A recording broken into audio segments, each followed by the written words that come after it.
Okay, let's dive right in. Something's just happened that you might not have seen on the evening news, but it's a big deal. A new proclamation has officially started a timer, a countdown that could completely reshape the market for some of our most essential metals, things like silver and copper. And its impact could touch everything from our electronics to our national security. So what is going on here? So that number you're seeing, 180. That's 180 days. It's a countdown, a deadline really, for the US to negotiate new trade rules for these critical minerals. And if they can't come to an agreement, well, the source material we're looking at today suggests some pretty serious restrictions could be put in place.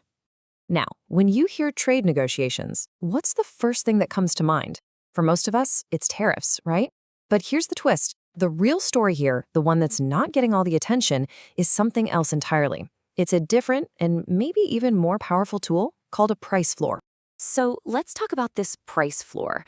I know, it's not a term that comes up in everyday conversation, but believe me, it's a really powerful idea when it comes to trade. Let's get into what it actually is. A price floor is pretty much exactly what it sounds like. It's a minimum price. A government can say, look, we will not allow this product to be imported for less than this amount, period. It's not like a tax, which just adds a little extra cost. No, this is a hard line, a barrier. If the price is too low, it just can't come in. And this is the key difference right here. A tariff, well, it makes a cheap product more expensive, but you can still buy it if you're willing to pay up. But a price floor, that's a whole different ballgame. It can literally make the cheapest options vanish. Poof, gone. They're just blocked from the market altogether. So what happens then? Well, it's simple supply and demand, really. When that cheapest option is suddenly off the table, what does everyone have to do? They all have to turn around and start competing for the next cheapest supply. And that's how you can see the entire price for something go up without a single new buyer even entering the market.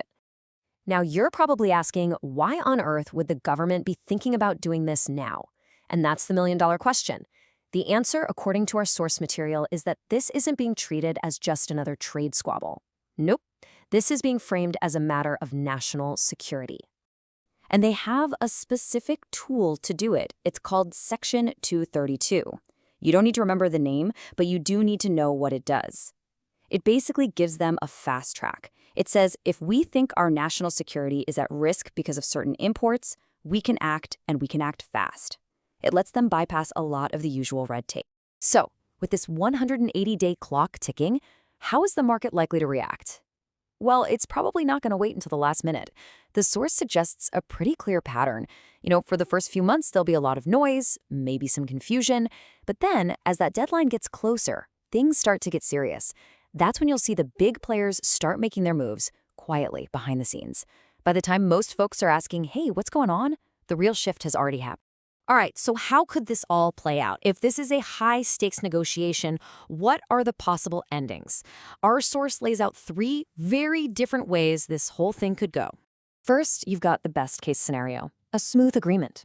Everyone comes to the table, they agree on a minimum price, and things stabilize, just at a new, higher level. Nice and orderly.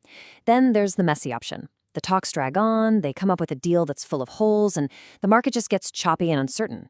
And then there's the breakdown. Negotiations just fall apart, restrictions get slapped on, and suddenly everyone is scrambling. That could cause a real shock to the system.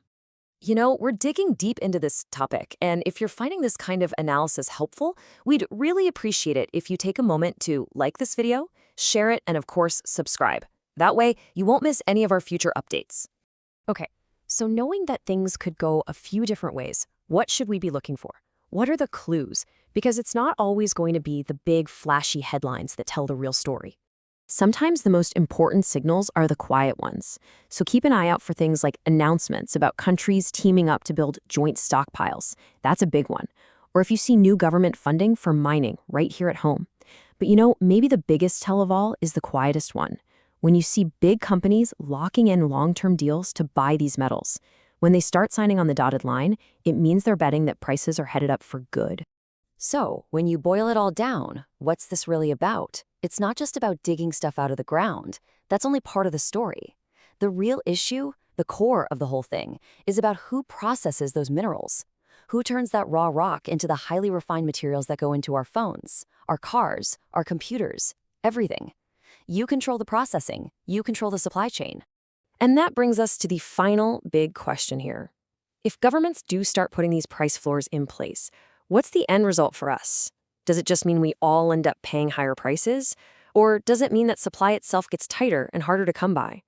The source suggests, well, the tricky part is, it could be both. And that's exactly why this 180-day countdown is something we all need to be watching very, very closely.